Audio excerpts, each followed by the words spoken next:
Қайырлы күн, құрметті тіл үйренушілер. A2 базалық деңгейдің жаңа сабағын бастаймыз. Сіздермен сабақ өтетін Алматы облысы тіл оқу әдістемелік орталығы Панфилов аудандық филиалының меңгерушісі Аслан Маратұлы Қалибеков. Бүгінгі жаңа сабағымыздың тақырыбы азан шақырып ат қою дегеніміз не? Грамматикалық тақырыбымыз да, де, та, те жалғауы. Жаңа сөздермен таныс болыңыздар. Кейінгі кезде қайталау, қол, қою, құттықтау, мағына, өнерлі, сай, табыс, табысты. Грамматикалық тақырыбымыз да, де, та, те жалғаулығы. Ыңғайластық мәндегі жалғаулықтар. Мысалы, оның да ұлты қазақ. Дінмұхамед Қонаевтың ескерткіші Шымкентте де, Алматыда да бар. Ыңғайластық мәндегі жалғаулықтар сөйлемнің бірыңғай мүшелерін, жай сөйлемдерді байланыстырады. Бұл жалғаулықтар бөлек жазылады. Да, де, та, те жалғаулығын тиісті орындарға қойыңыз.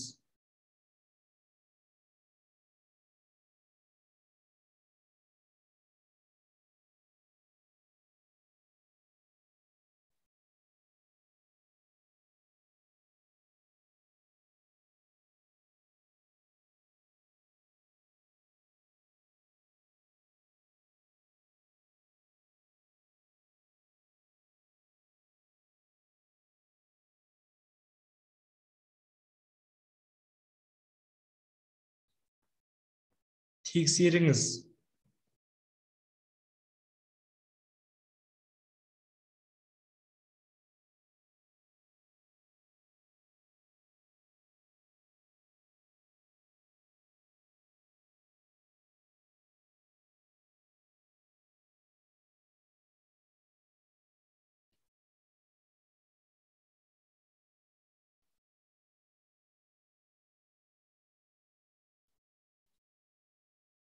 Оқыңыз.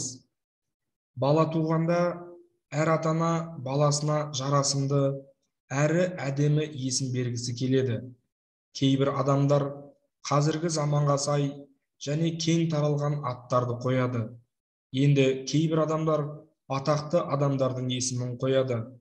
Сондай-ақ әр халықта балаға ат беру дәстүрі бар.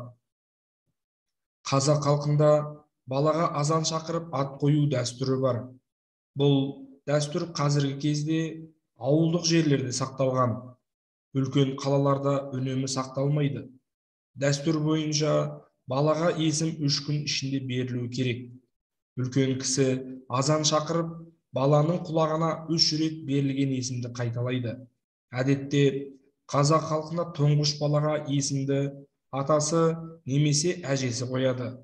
Кейде жасы үлкен, атақты және танымал адамдарға қойғызады. Сондай-ақ қазақ халқында ат қоюға ырымға да қатысты. Ондай ырымдар өте көп. Мысалы, ғалым білімді болсын деп атақты ғалымдардың атын қойған. Нидерланды халқында тұңғыш балаға өз атасы мен әжесінің атын қояды. Ал екінші балаға нағашы атасы мен әжесінің атын қояды. Егер екі атаның да есімі Питер болса, туылған екі баланың да аты Питер қояды.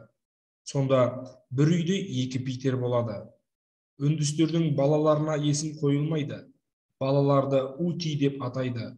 Бала 2-3 жасқа келгенде неге қызықса, соған байланысты ат ойлап табады екен. Еврей халқында бұл балаға туғаннан кейін 8-ші күні ат қояды. Балаға есімді әкесі немесе анасы қояды. Егер бұл уақытта балаға есім берілмесе, онда ұл бала 12, Ал қыз бала 13 жасқа келгенде есімді өздері таңдайды екен. Ақпаратты белгілеңіз.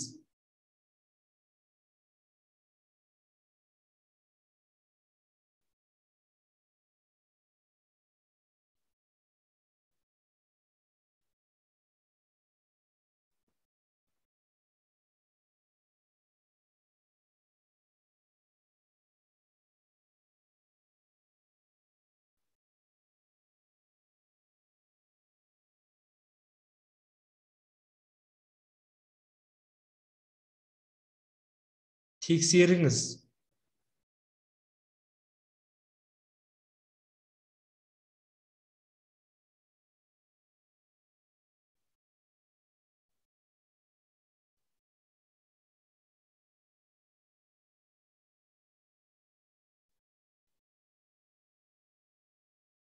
Диалогтардағы сөйлемдердің ретін нөмерлеп көрсетіңіз.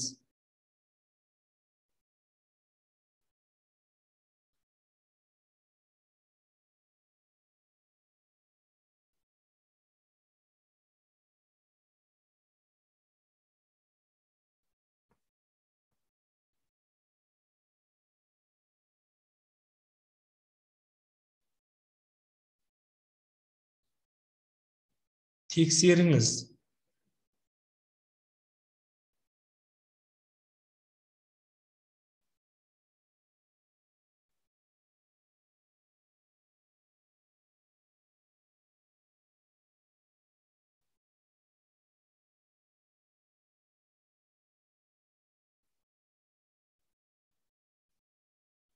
Сабақ аяқталды.